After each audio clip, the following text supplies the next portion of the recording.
Board examination 2024 में AI के प्रभाव को कम करने, मिनिमाइज करने या नियरली खत्म करने के लिए सीबीएसई ने एक बहुत बड़ा निर्णय या शानदार निर्णय लेने की बात करता है, या फिर यह प्रपोजल है जो बताया गया है उसके मुताबिक है कि एआई बेस्ड क्वेश्चंस के आंसर को देश के 3 बड़े बोर्ड्स,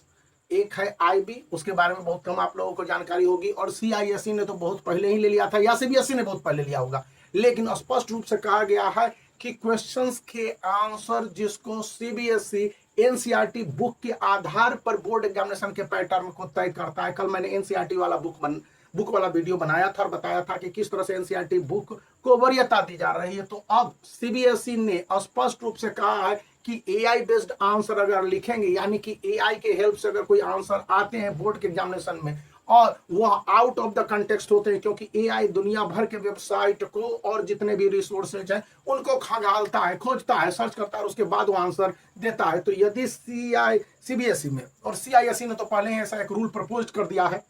तो उसके मुताबिक है कि उस तरह के आंसर चाहे मैथमेटिक्स के सॉल्यूशन के लिए या साइंस में अपने थ्योरी को प्रूव करने के लिए या साइंस वाले क्वेश्चंस को, या फिर यह थ्योरी पेपर हो गए जैसे इंग्लिश हो गए, हिंदी हो गए, लैंग्वेज पेपर, या फिर सोशल स्टडीज हो गए, तो उनमें एक्स्ट्रा कंटेंट वाले क्वेश्चंस के आंसर को रिजेक्ट किया जाएगा। अब इसको कैसे रिजेक्ट कर दिया जाएगा, सीबीएसई कैसे रिजेक्ट कर देगी, सीबीएसई को कैसे पता चलेगा कि ये पॉइंट्स हैं जो एआई बेस्ड हैं। तो एआई बेस्ड क्वेश्चंस के आंसर भले ही एक ही क्वेश्चंस के दूसरे आंसर पूछे जाए और वो क्वेश्चंस के आंसर को घुमा फिरा के देते हैं, लेकिन आप देखेंगे कि उन्हीं वर्ड को, शब्दों को हेर फेर करता है, उसके आंसर का जेस्ट नहीं बदलता। यानी सीआईएसई और सीबीएसई ने जिस पैटर्न को पकड़ लिया है उसमें कहता है कि एआई यानी आर्टिफिशियल इंटेलिजेंस, जिसमें चैट जीपीटी हो गया और चैटबॉट है, बहुत सारे चैटबॉट आ गए हैं, वे क्या करते हैं कि पर्टिकुलर कंटेक्स्ट में ही आंसर को घुमा के पेश करते हैं। तो ऐसे में इन क्वेश्चनों के आंसर को एक्सेप्ट नहीं किया जाएगा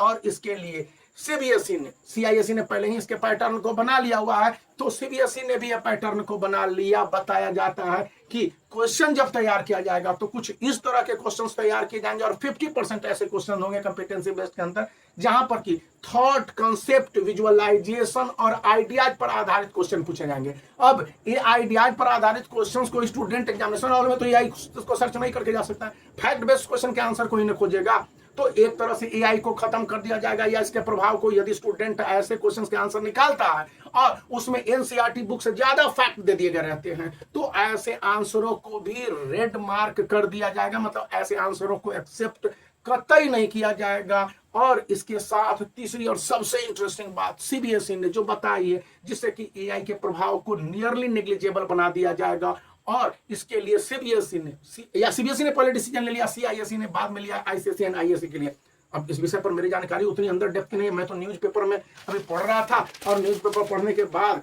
ये इन्फॉर्मेशन मिला तो मैंने आपके साथ शेयर किया है। तो ये कह रहे हैं यहाँ पर कि जब बोर्ड के एग्जामिनेशन होते हैं तो उसके बाद सीबीएसई बोर्ड अपने मार्किंग स्कीम जारी करती है कि किसी क्वेश्चंस के क्या पॉसिबल आंसर संभव है, और वो possible answers human made touch देने के लिए उस तरह के इंपॉर्टेंट पॉइंट को हाइलाइटर करेगा या पॉइंटर बनाएगा, जिन पॉइंटर के होने पर ही स्टूडेंट को मार्क्स दिए जाएंगे, अन्यथा स्टूडेंट को उन क्वेश्चंस के आंसर के लिए मार्क्स ही नहीं मिलेंगे। तो कैसे स्टूडेंट अगर एआई बेस्ड क्वेश्चंस के आंसर लिखता है या किसी तरह से वो रिसोर्स इकट्ठा कर लेता है तो मिलेंगे। यहाँ पर कहा गया है कि बोर्ड परीक्षा 2025 एकेडमिक सेशन 2024-25 के लिए भारत सरकार और सभी स्टेट बोर्ड के साथ साथ जितने भी बोर्ड कंडक्ट करने वाले संगठन है वे सभी मिलकर इस विषय पर एक वर्क करें और यूनिक सॉल्यूशन बहुत जल्दी आने वाले समय में 2 से 3 महीनों में आ सकते हैं, जिससे कि स्टूडेंट